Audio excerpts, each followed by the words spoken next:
your way and it doesn't look like God's going to do what you've been praying for, you need to encourage yourself in Jesus. You need to speak life into your situations. You need to encourage yourself saying, God, I'm going to get this to you. I don't know how it's going to work. I don't know how it's going to look. I don't know what you're going to do. I don't know how you're going to work it out. I don't know how you're going to figure it out. But God, what I know is I just got to get this to you.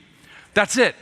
You've just got to say, man, I've just got to get this to Jesus. And a lot of us, what we do is we give up after like 3 weeks. God, I'm believing for you. You're taking too long. I got it. God, I'm believing for a godly man. God, it's been 2 weeks since I said that first prayer. And I hear that there's a lot of them at Lynch's Irish Pub.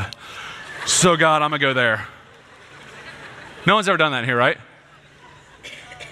God, I'm praying for a godly wife, but right now she'll do.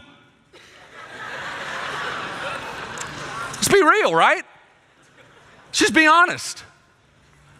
Sometimes when you're not getting things in your time, in your way, and people are fighting you and people are pushing you, you have got to encourage yourself in the Lord, because for some of you, there's going to come a day where no one else is going to encourage you in Jesus, and no one else is going to stand with you and push you to Christ. But that doesn't mean that Jesus Christ isn't calling you. That doesn't mean that Jesus Christ isn't drawing you. And what we have got to do at times is stop depending on people that we walk with and say, I'm going to Jesus whether you're going with me or not.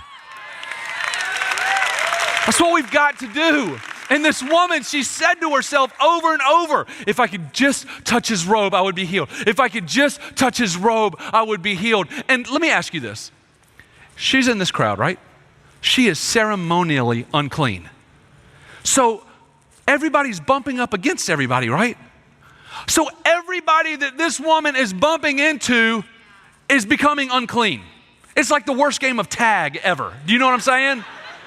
Like she's bumping up against people like unclean, unclean, unclean, like getting them as she goes. Let me ask you this.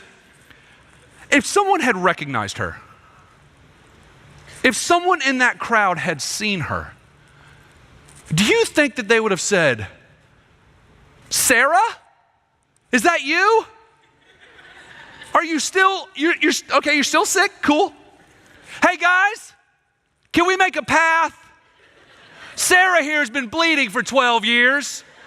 Hey, by the way, all of you are unclean now, so cool. Can we clear a path for her to Jesus? Would anybody have done that? No. If someone had recognized her, this is how it would have gone. They would have been, unclean! Unclean, get away. Get away from here.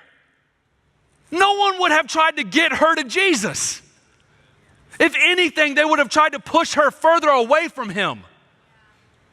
There's going to be people in your life that are not going to want to see you rise up and follow everything that Jesus has for you because you validate the hole that they've dug for themselves. And there are going to be times, hold on, where you are going to have to walk away from some people. And there are going to be some times when no one else is going to understand what it is that you are doing. And in those moments, you are going to have to encourage yourself to get to Jesus. You may not know how it's going to look. You don't have to have it all figured out. And listen, this lady didn't have it all figured out. When I was studying this, it said actually the faith that she had was a mix between superstition back then and faith. So it wasn't like this lady was like this crazy, awesome, had everything together woman. It was a mix of superstition, Jewish superstition, and faith. She didn't have it all figured out. But thank God that we don't have to have everything figured out for Jesus to respond to us. There's going to be days where you're going to have to encourage yourself. My family and I, we just went through this. You guys know I have a daughter that she's special needs, and so we have Medicaid to help take care of her because my daughter's medical bills every month are $10,000.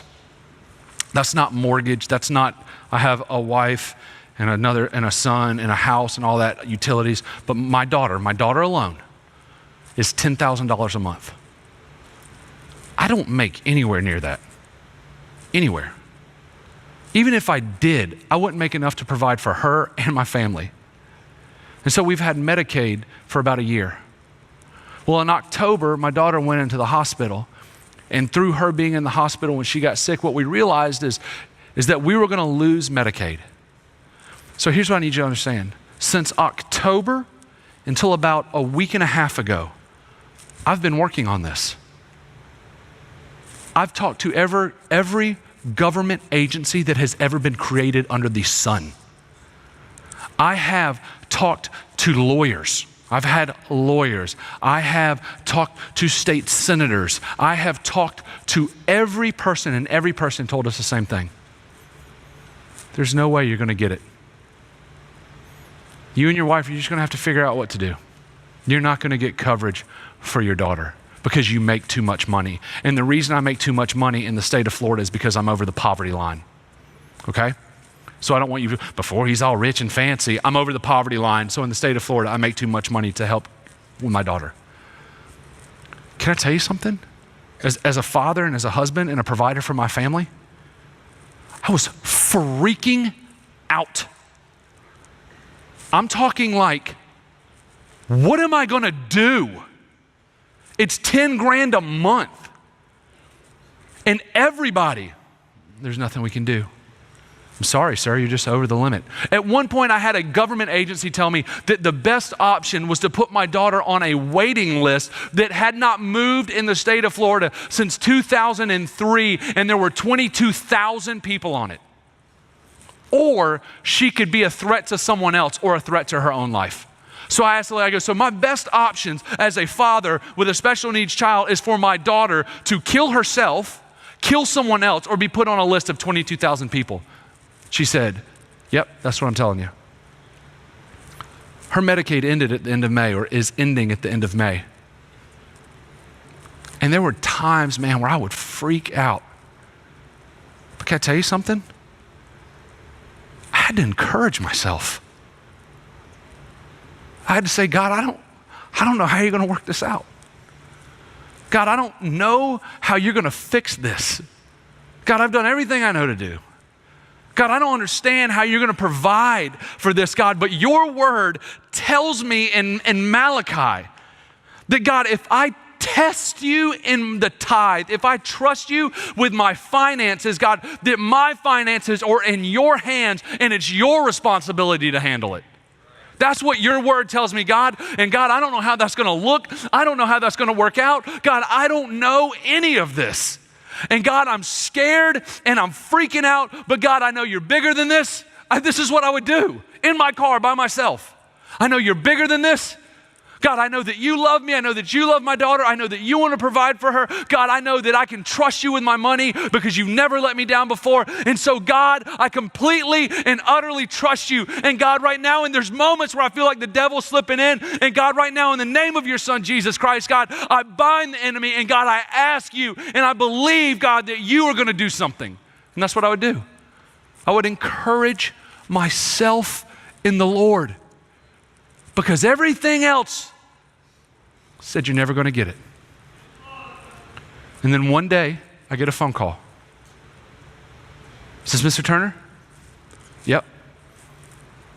My name's so-and-so. I'm with the Department of Children and Families. And I just got a call from a state senator, and I've been told to help you get coverage for your daughter. Listen,